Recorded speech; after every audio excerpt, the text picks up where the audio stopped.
Okay, thank you for joining us for this event with Jennifer Ash Rudick and Jacqueline Terrebonne.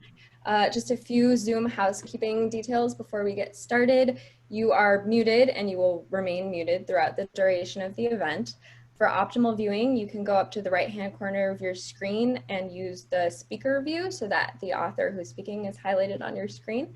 You can ask questions in the chat box function of the Zoom screen. We will get to as many as possible. I'll be checking those and sending them along to Jacqueline. If at any time you drop off the Zoom or experience technical difficulties, you can just click the link again to be readmitted. And please don't forget to purchase a copy of Summer to Summer at rjjulia or bookhampton.com. You can click on the link in your chat box, which I will send right now. And we have a limited supply of signed book plates, which is pretty cool. So I'm just going to tell you a little bit about our lovely conversation partners and this gorgeous new book before we get started. Jennifer is the author of Palm Beach Chic, Out East, Houses and Gardens of the Hamptons, and City of Angels, Houses and Gardens of Los Angeles. The design editor-at-large for Gallery Magazine and a contributor to Veranda, she has written for national publications, including the Washington Post, W, and Town and Country. She also produced the Emmy-nominated documentary Iris, distributed by Netflix, and her documentary Scandalous is distributed by Magnolia Pictures and C&M Films. Jacqueline serves as Gallery's editor-in-chief. Her varied artistic interests and deep sense of curiosity inform the diverse and eclectic mix of design, fashion, and visual arts.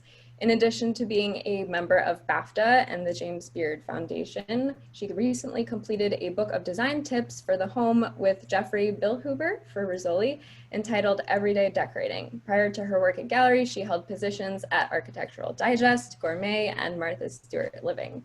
So RJ Julia and Bookhampton are so happy to have them both here today to discuss Summer to Summer, which Flower says delivers a collection of magical summer houses in Maine, Nantucket, Provincetown, Martha's Vineyard, and more, showcasing a bevy of styles for summertime living. We can almost feel the beachside breezes and sand under our feet while gathering decorating ideas to try.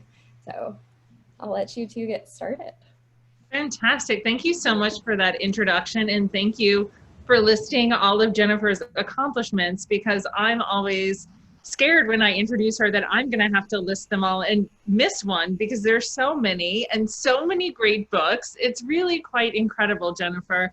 And I'm thrilled that you're part of the team at Gallery Magazine. You bring so much to what we do to the pages always. And your book, Summer to Summer, is just one of the most refreshing, beautiful things I've seen in months. It just makes me smile every time I open the pages.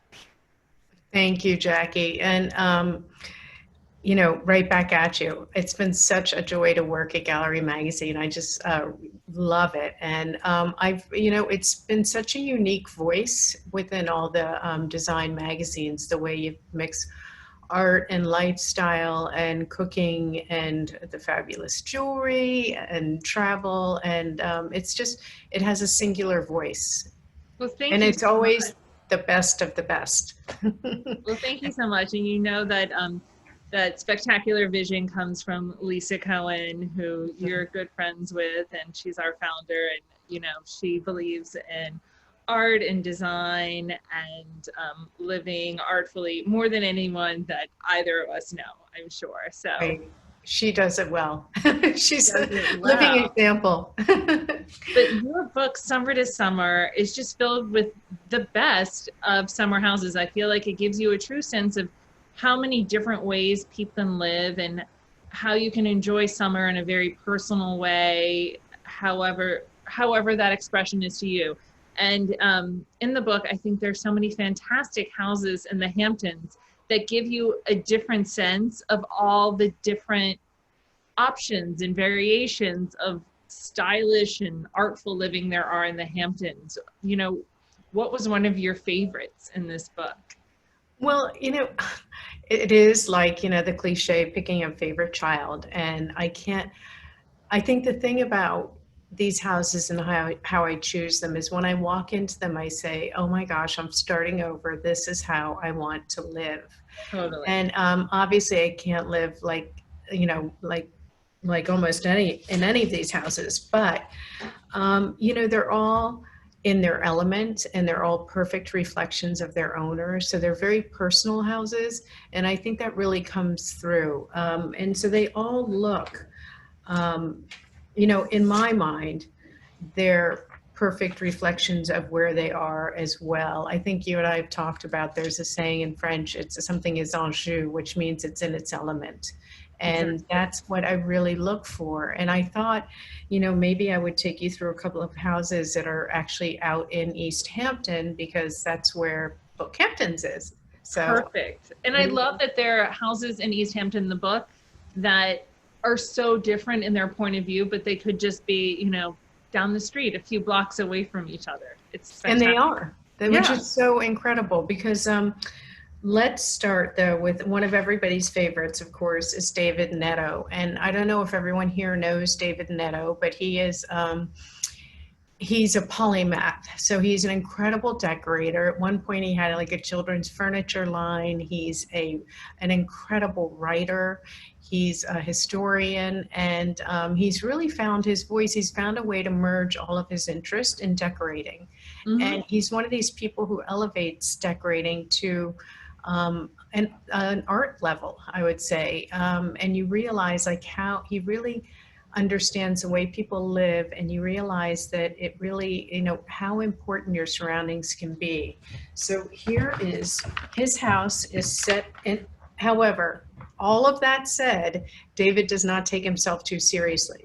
So because this is his house, and it's set in the dunes in East Hampton.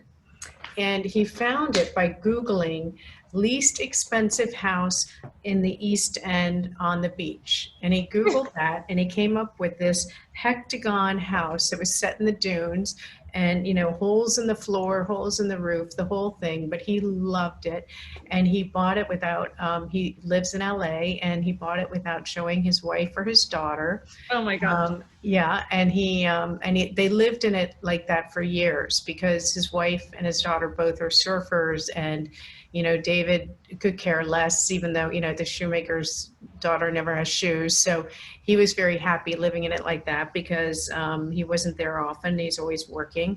But one night he had dinner with the architect Will Meyer, who lives in East Hampton as well, in the spring section. And he dared Will to, I think he was kind of playing him, but he dared Will. Right, he told Will, I'll bet you can't make this into a beautiful house.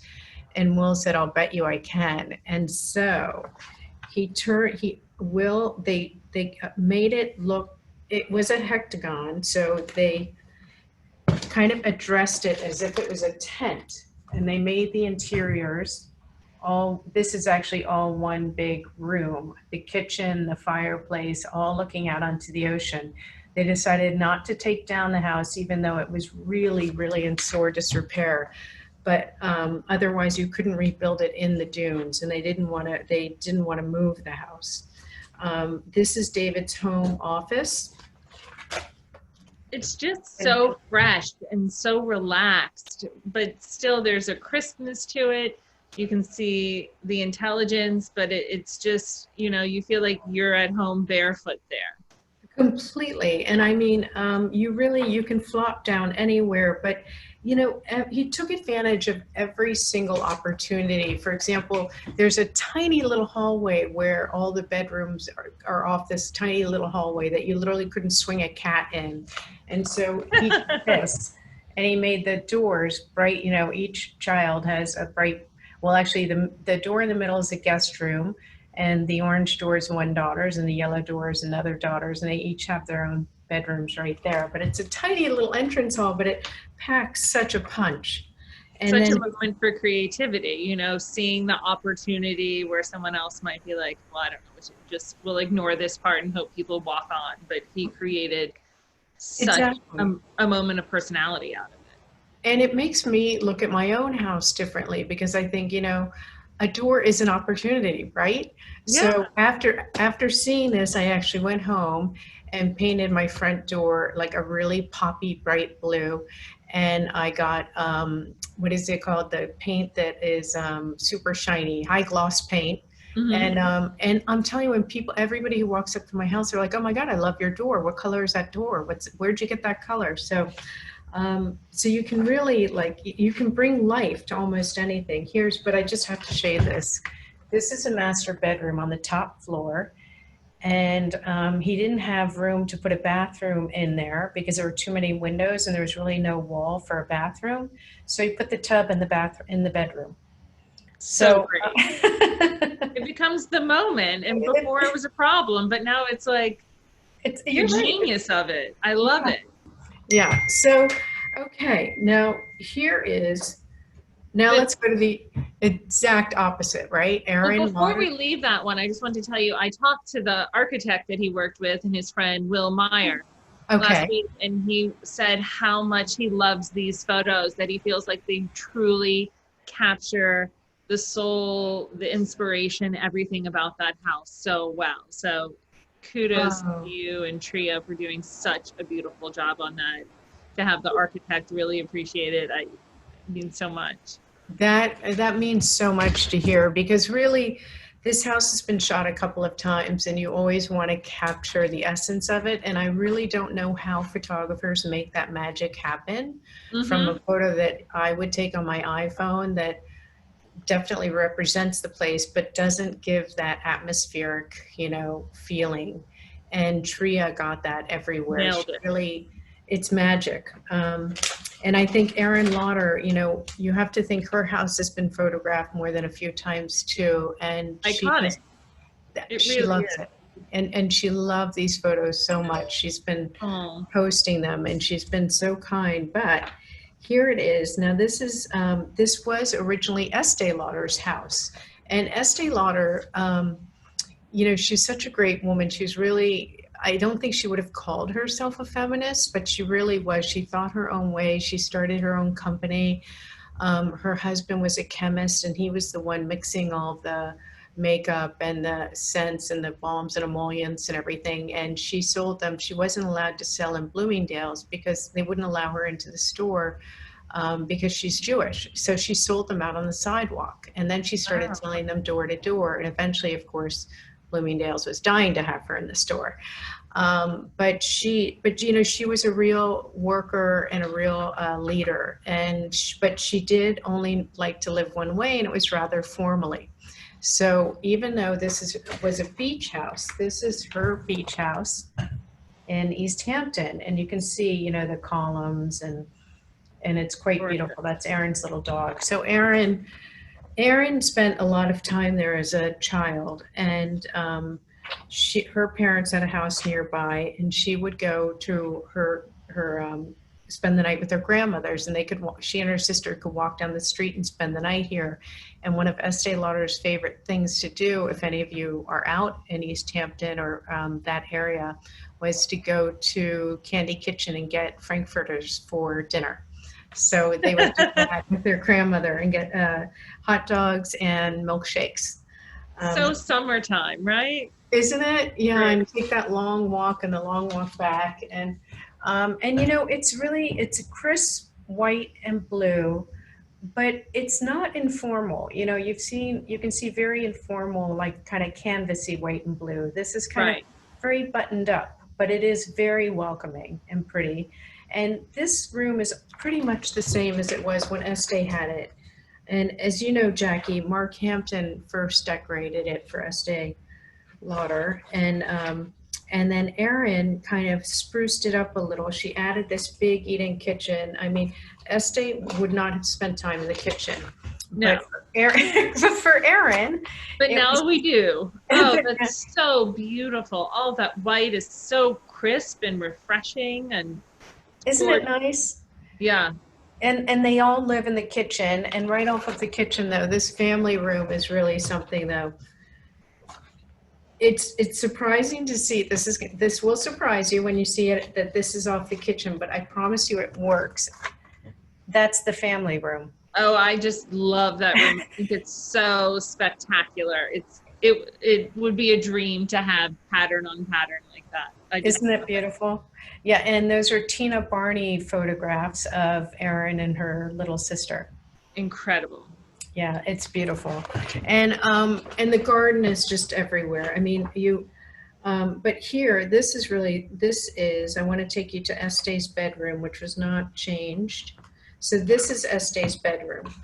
And Este always had all of her perfumes on the counter because she always, and in her powder room, she always had all of her perfumes. So Erin did leave that room intact as well. And But such a here, classic pattern there. isn't it beautiful? And again, pattern on pattern, but this is Erin's room.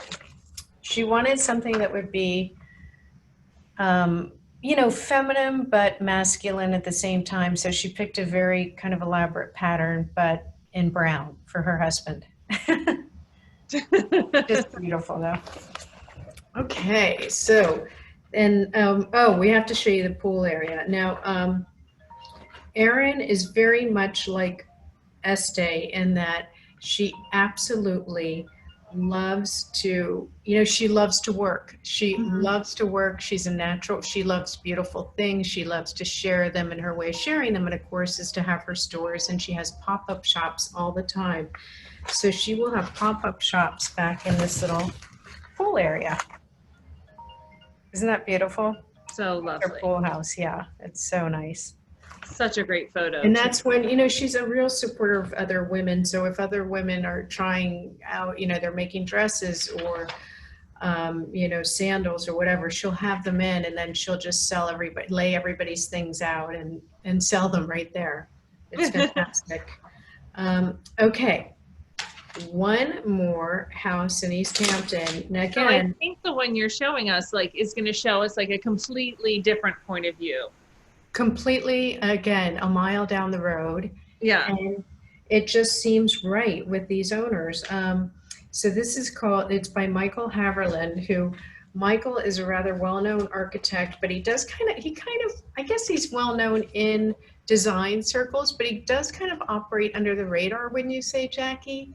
He's not, he's not with the product line or this or that, but he's so respected, and people really appreciate his work and the rigor of it and the thoughtfulness and the detail, everything that you want in a good architect. And he designed Calvin Klein's house on the ocean in Southampton because he had Calvin Klein's this house, and Calvin Klein liked it so much that he said, "Will you design a house for me?" So of course he said yes. But this house, so Michael and his husband, Philip Galanos, who, if any of you read the New York Times and see the social cues column, which is kind of the advice column, that Philip writes that column. And it's always I find it to be quite helpful, but also very amusing.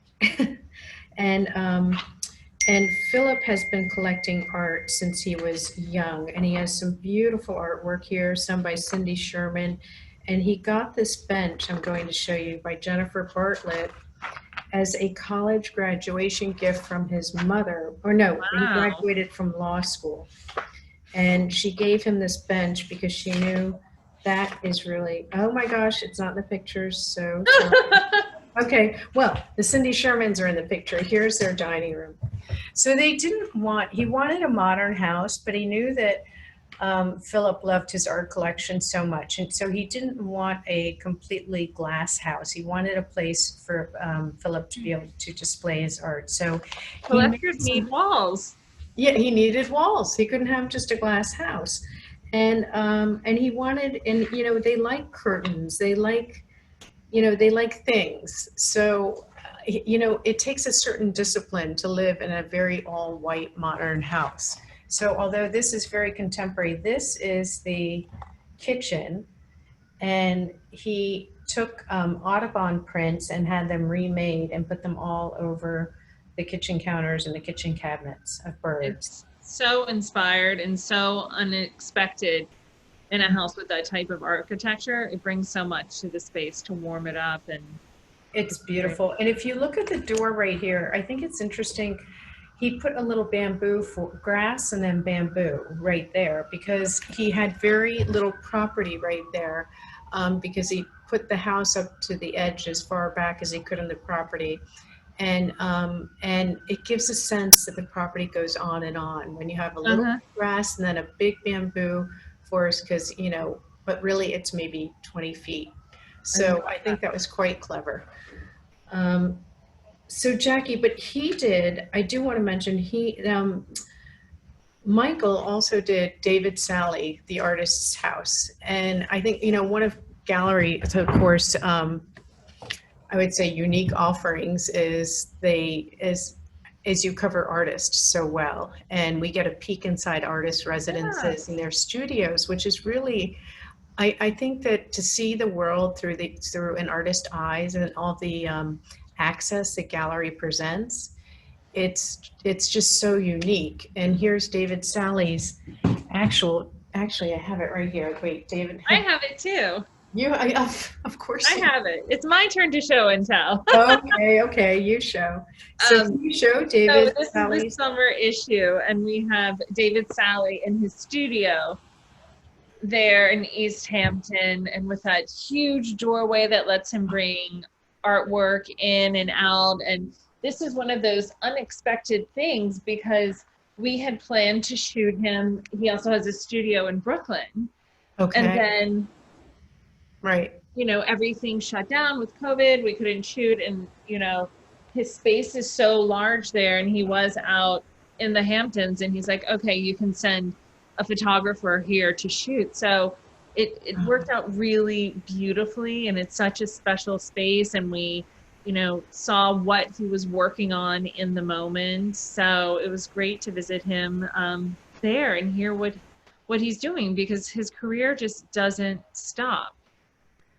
It doesn't stop. And he's, I think he also, by the way, looks younger than ever. I mean, his work must be very rigorous because he's staying in shape, and I think, he's always growing, and I think that shows. It's really incredible. But also in this issue, which I'm really excited about, is we have a great story from you in one of the houses that's also in the book. But this house in Maine, I'm so sorry, it's not in the Hamptons, but we have to do it. But honestly, every summer issue, there are so many gorgeous summer houses. I could fill each and every summer issue with all Hamptons houses, but I feel like sometimes you need to show other places, but there's so many gorgeous ones there. But this one is from Maine. And Jennifer, can you tell us about the special history of this marvelous, marvelous home? So this house, I assume most of you, if you haven't been there, you know of the United Nations and Rockefeller Center and Lincoln Center. And this was designed by Wallace Harrison, the architect for all three of those buildings. And he was also, Burden was was an art philanthropist and had come to know this architect through working with him on these various projects. And he had also come to know the artist Isamu Noguchi. If you ever go into almost any store these days or anywhere, there's big paper lanterns. And those paper lanterns were really popularized by Noguchi, as this Japanese artist. And he was a woodworker also. And so Burden, he was a philanthropist, he was part of the Vanderbilt family. And he was the first president of the board of the Museum of Modern Art. And so when he went to build a family house in Maine, he didn't want a typical summer shingled house. He wanted a house that kind of had a light footprint on the environment. He wanted it to blend in. He wanted it to kind of communicate this optimism and hope and a shared experience. And so he looked to Wallace Harrison and to Noguchi because he saw that in Noguchi's work. And so it's really one of the only houses, aside from his own house, which I believe is in Pennsylvania, that Noguchi has ever helped design. And so this is it is a piece of sculpture. It's just one of the most beautiful houses you've ever been in. And but when you go in, the owners so love it, and that it is so warm, despite the fact that it is mostly glass and cedar. Mm-hmm. And it's Very, very special. It did, after the owners are descendants of Mr. Burton's, and after they inherited it, they would rent it out from time to pay for the upkeep. And it burnt to the ground. And as you can imagine, it's quite a tragedy. And luckily, about 3 months before that, they had allowed an architecture student in to look at the house, and she brought along her husband, who was a photographer and an actual architect. So although they couldn't find very many plans for the house, they did have all of these very detailed pictures, and they did have all the information from this architect student from Yale. And they were able to rebuild the house almost to exact specifications, even going so far as to find Pecky cypress from the same source in Florida. And, they went to great lengths to make it exactly the same. And now it's landmarked. Very happy ending. Such a special place. It's a work of art unto itself. It really is. It is. And, not many, you wouldn't find a house like that in many magazines, because I don't know if you're really going to get a lot of design tips, but to read about that house and to see it is just inspirational on a whole nother level. So I really thank you for including it. No, of course. And so we've seen these houses in East Hampton. We've seen this one in Maine. Like, how do you really select these houses? How do you find them? Are you like tracking down hot leads on the phone and be like, I'll be there in a minute, and like have your iPhone out ready to snap pictures? And then how do you then just edit down everything you've seen to what's the right mix? Because you get it so right in the book. Oh, thank you. I mean, that's, I really, really, that's everything to me, is to get the mix, because I want whoever opens the book, I want them to find something that they find relatable, but a little bit aspirational.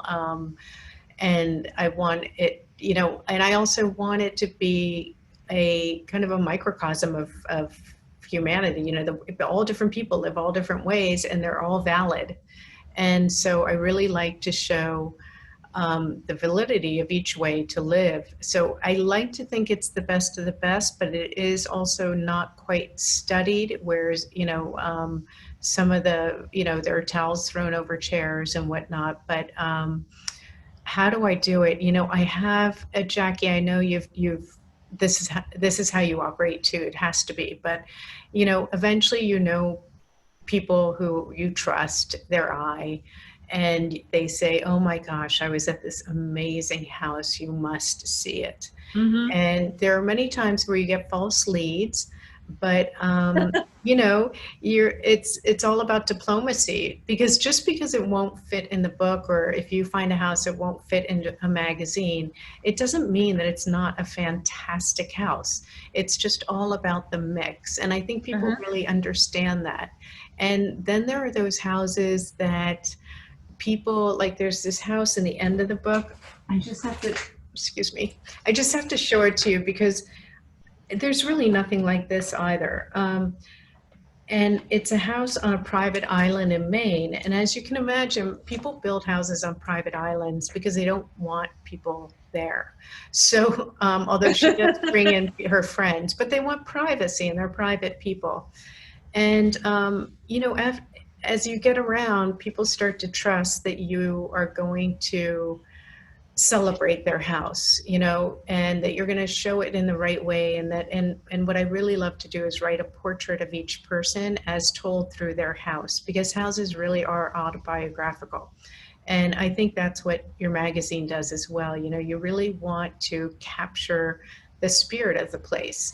So let me just go here. This is called Isola Bella, and it really was such an easy narrative to write, because the one who Peter Penoyer was the architect, and the owner was her own decorator, which is rather Tom Shearer, who's, as we all know, a decorator of note, said to me this morning, he said, who the heck built that house, and how the heck did she do that if she's not a decorator? Look at this. I love that stair and those combinations of color, and it's just like a terrazzo. It's It's a terrazzo, pink terrazzo stair with oh my God, slate shards that came from the island. Okay, so then, and then the stair tread, like who mixes this green with pea green? But you know, Bold and brave. it's just the way she wanted it, and everything is personal about it. This, you know, the fabric has bayberries on it, which, you know, she felt were wonderful for the island. This, has Greek heritage. This is all, oh my gosh, Jackie, help me out. What's the, it's bamboo shades that you see in Greek restaurants, you know, to keep the sun out, they roll them up and down. So she bought bamboo shades at Home Depot, had them put onto the plaster wall and painted them citron green. My. That, you know, just her own imagination. So it's really, and then when they put the brick in the house, she asked them not to use any concrete it's all sand, it's all just laid down with sand, so it's all uneven. So it has a feeling of an old house. And she has no overhead lighting, she has no sound system, she has no air conditioning. She just wanted it to be, you know, it's not one with nature the way the Noguchi house is, but she wanted it to have a small, you know, she didn't want a lot of electricity and a lot of drain on the island. And then, I mean, the coup de grace, of course, is this pool that pumps in salt water from the bay. And where is this pool? And it pumps in salt water from the bay, and it also pumps in salt water into her bathtub. If you can imagine, I'm going to find the pool. Here it is. And this pool looks over, since we're talking to book lovers, it overlooks the Camden Hills, where Renaissance was written about. Absolutely gorgeous. Beautiful. Yeah. Hey. Whew. Special one. Isn't that cool? Yeah, it's just beautiful. And finding that house, so that's the kind of house that, you know, we have to work fast and we have to work on a budget. Right. And so I couldn't actually go to the island to see the house first, but a few people had told me about it. They hadn't even told me that Peter Penoyer was the architect, because then I would have made a beeline for it, of course. Right. But I do know the owner, and I know she does everything beautifully, and I knew that whatever we found there would be really interesting. The only thing I didn't know until I was in the house for an hour was that it was brand new. I had no idea. I would have no idea. Like, there's so much texture, so many ideas packed in there. It just doesn't seem like just finished. That's incredible. Isn't it beautiful? Yeah. So, and she's young, the woman who did this, but she's very well traveled and thoughtful. And she said, you know, I don't know if it's right or wrong, but I love it. So that's all that matters, right? I think it's so right. It's so right. And, you know, if you're going to find someone to build you a brand new house that looks like it's been there forever, I think Peter Penoyer is a pretty great person to do that. It's a good choice. So how are we do we have any questions? Yeah. Well, I know the answer to this one, but it's for you. But, you know, people are always going to ask you this, but tell us about your favorite house. What's your favorite house? My gosh. You know, it really is a tough one. If I said one, I would say, oh, darn, I wish I had said the other. How would I live? I can say that. I'd probably, well, okay, so I love this Rose Styron's house, because if you're all book lovers, you met the poet Rose Styron, whose husband was William Styron. I love her house so much, but I think it's because I fell in love with Rose. Right. But look at this house. The Maisels house I love because the way they live. Now look at this. Okay, I don't know if I should be saying this because I don't know if I could live like this, but I love them so much. And I know, you know. That color with the dark red, I mean, it's great. Isn't that incredible? And that is 3 generations of shopping in junk shops. And truly, that's how they do it. For Pays example, off. look at this.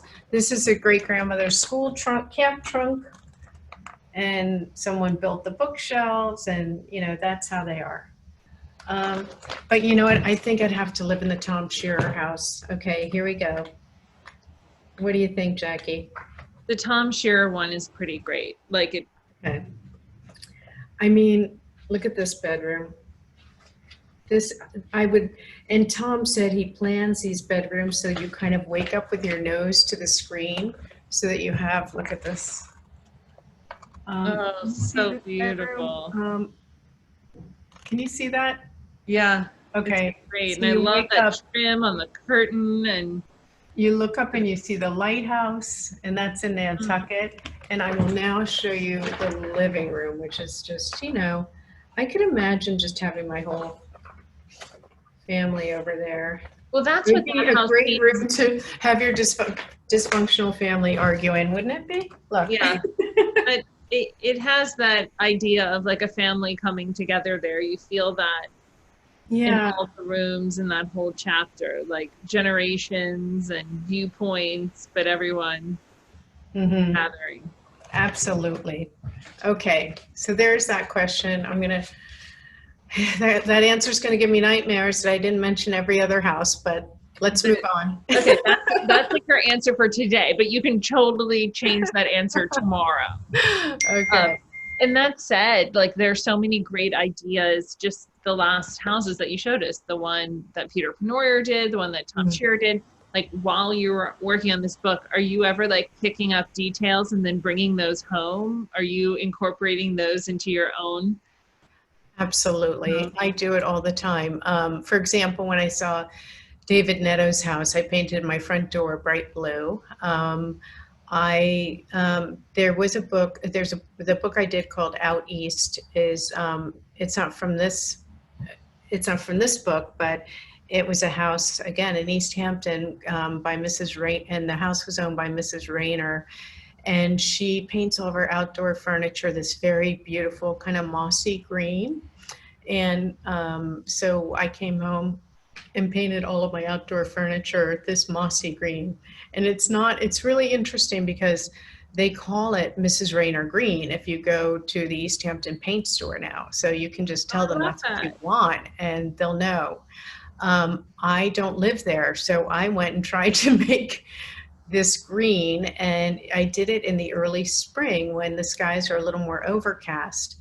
And now in the summer, it does not look right. It's so interesting. So I have to redo it because it's a little too deep of a green, but I tried. What else have I incorporated? Definitely using, oh my gosh, when I went, how can we not show, okay. What? Sorry, but Sister Parish, it's the summer house. It's called The Summer House, and it's in Maine. And she, her mother was, Apple Bartlett is her name, and her mother was Sister Parish, who decorated the White House for Jackie Kennedy.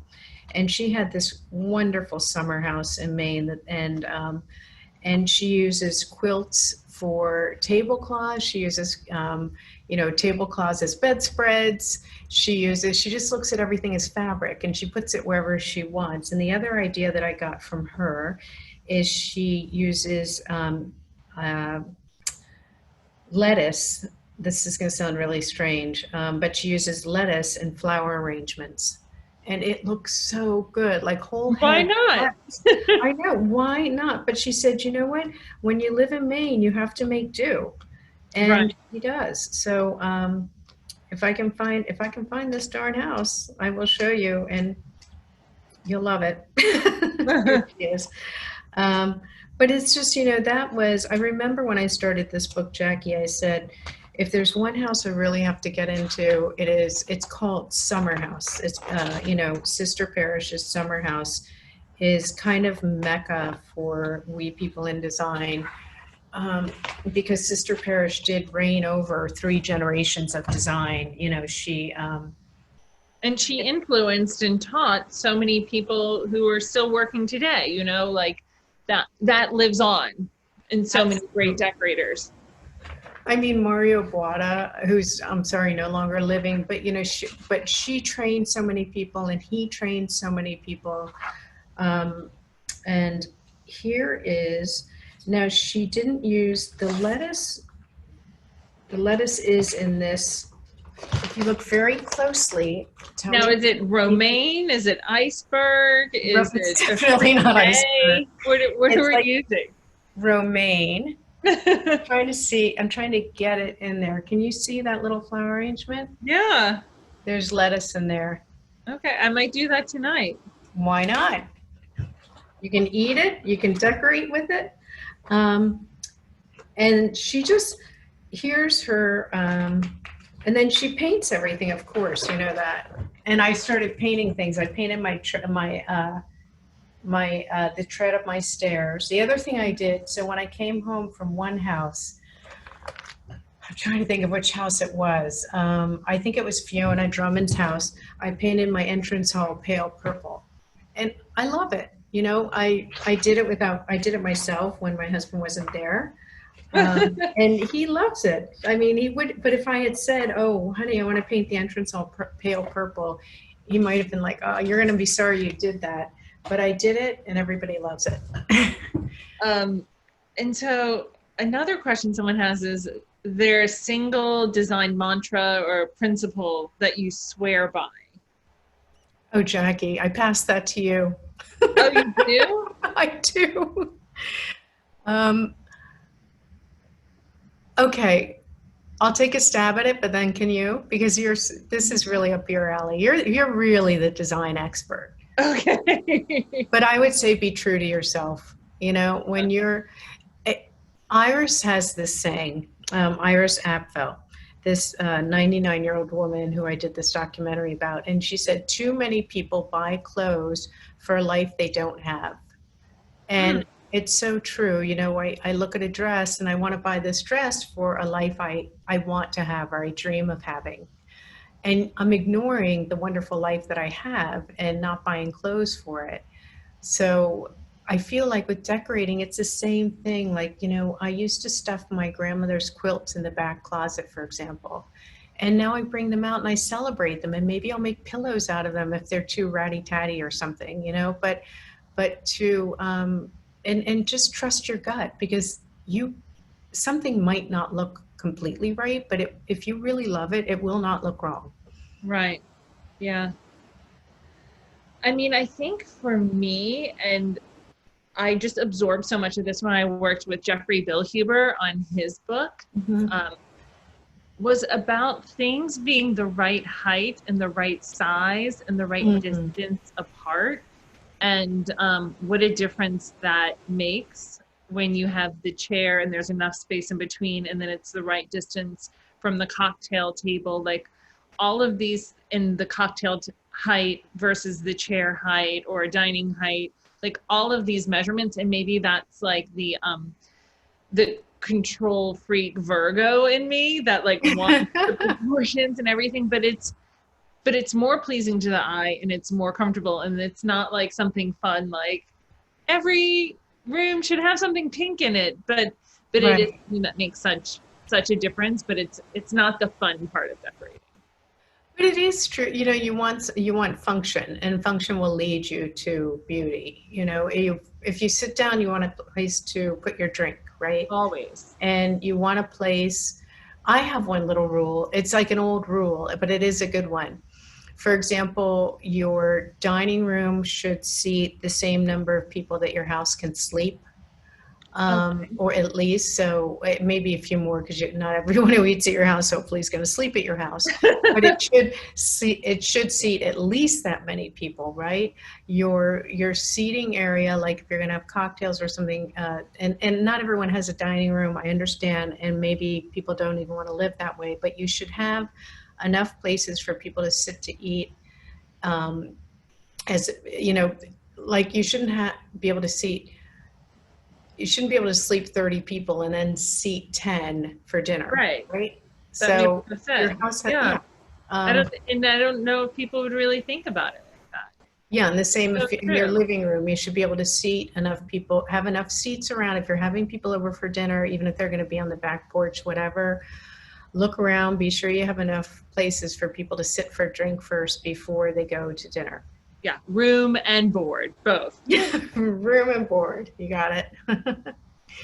Here's a fun question. What any beach reads to recommend this summer while lounging by the pool? I know your book might be a bit hefty for lounging by the pool. For your straw beach bag, for sure. But wait, I have one. So someone gave me this book called The Summer House. Okay. And it's a story about, it's actually beautifully written, a story about, you know, a family who has to come to terms with keeping or getting rid of their summer house. And it's beautiful. Oh, that's so nice. Yeah. And Do so you have one, Jackie? Are you reading anything? yeah, I just finished a book that I loved called The Man in the Red Coat. Mm. And it's a story about Dr. Pozzi, from the John Singer Sargent painting, Oh, you know, wow. the man in the Red coat. who was a doctor. So the backstory between him and some other gentlemen of the time, and how all of these sort of figures between Paris and London, and in that John Singer Sargent set, and the people that were having those society portraits done interacted. Oh, that sounds fabulous. It was really good and really interesting. And then, of course, the Like, Harry and Meghan book is coming out soon. okay. Let's just get real. Everyone's gonna fly through that one. So. Yeah. And here's another great one. What excites you most about discovering these homes and meeting the homeowners and designers? Oh my gosh. Hearing their stories. And sharing their stories. I feel like when I'm writing, that I'm writing to an audience of one, and that one person is really the homeowner. And if they're the only person who reads it, I just want to get it right for them, you know, without pandering, but I just want to catch their essence in the way that might even surprise them, but you know, please them. I want to bring out the best of them. So how are you capturing that? Are you interviewing the homeowner, the designer, walking the space? Like, what does that part of your process look like? You know, you spend a day in the house, so you get to know them a little bit. You might observe certain things without, you know, look, you observe a lot of things you don't want to write about, but that's, you know, so they have to trust you because we're all human, right? So, but, you know, you get a sense of, you know, you have to really look for the best in them, and you get a sense of them doing that. And you do interview them, and you find out kind of, you know, I always think when I look at a house, or I used to think I knew a lot about the person just from looking at the house, but then you find out certain details about how they came to the house or certain items in the house, and that can be really telling.